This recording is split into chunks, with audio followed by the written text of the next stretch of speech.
বাংলাদেশে আনুষ্ঠানিকভাবে চালু হতে যাচ্ছে বিশ্বের অন্যতম জনপ্রিয় ডিজিটাল পেমেন্ট সেবা গুগল পে। এক ফেসবুক পোস্টে এ খবর জানিয়েছেন স্থানীয় সরকার, পল্লী উন্নয়ন ও সমবায় এবং যুব ও ক্রীড়া মন্ত্রণালয়ের উপদেষ্টা আসিফ মাহমুদ সজীব ভুইয়া। তিনি বলেন, দীর্ঘ প্রতীক্ষার পর বিশ্বজুড়ে জনপ্রিয় ডিজিটাল পেমেন্ট সেবা গুগল পে আনুষ্ঠানিকভাবে বাংলাদেশে চালু হতে যাচ্ছে। আগামী 1 মাসের মধ্যেই এই সেবা দেশের ডিজিটাল লেনদেন ব্যবস্থায় তাদের কার্যক্রম শুরু করবে। এই নতুন সেবার ফলে আকাশপথে যাতায়াত, কেনাকাটা কিংবা সিনেমা দেখা সব লেনদেন করা যাবে এক ট্যাপে, মোবাইল দিয়ে।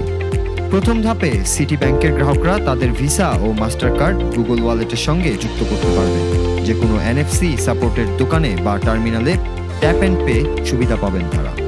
এরপর ধাপে ধাপে দেশের অন্যান্য ব্যাংকও এই সুবিধার আওতায় আসবে। বিশেষজ্ঞরা বলছেন, গুগল পে চালু হলে দেশের ডিজিটাল লেনদেন ব্যবস্থায় নতুন এক যুগের সূচনা হবে। যদিও প্রশ্ন উঠছে, আন্তর্জাতিক এই প্ল্যাটফর্মটি দেশে চালু হলে আমাদের স্থানীয় পেমেন্ট সার্ভিসগুলোর উপর এর প্রভাব কি হবে। বর্তমানে বাংলাদেশে বিকাশ, রকেট, উপায় সহ বেশ কিছু স্থানীয় এমএফএস সেবা রয়েছে, যেগুলো বাংলাদেশ ব্যাংকের কড়া নিয়ন্ত্রণে চলে। তাই গুগল পে চালুর ক্ষেত্রেও স্বচ্ছ নীতিমালা থাকা জরুরি। ভারতে গুগল পে অনেক আগেই চালু হয়েছে এবং 2024 সালে দেশটির ডিজিটাল লেনদেনের বড় অংশই এই মাধ্যমে হয়েছে। এমনকি পাকিস্তানেও এটি চালু হয়েছে চলতি বছরের মার্চে।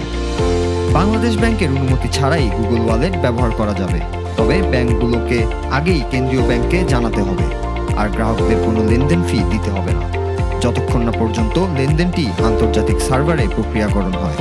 তবে প্রযুক্তির সুবিধার পাশাপাশি কিছু ঝুঁকিও থাকে, যেমন হ্যাকিং, ডেটা লিক বা ব্যক্তিগত তথ্যের সুরক্ষা। তাই এসব দিক মাথায় রেখেই গুগল পে চালুর ক্ষেত্রে সচেতনতা জরুরি। প্রযুক্তির সঠিক ব্যবহারই আমাদের ডিজিটাল ভবিষ্যৎ গড়ে তুলবে। গুগল পে এর যাত্রা যদি সফল হয়, তবে বাংলাদেশের জন্য তা হবে বড় এক অর্জন। Nur Raju, Bangla TV, news desk.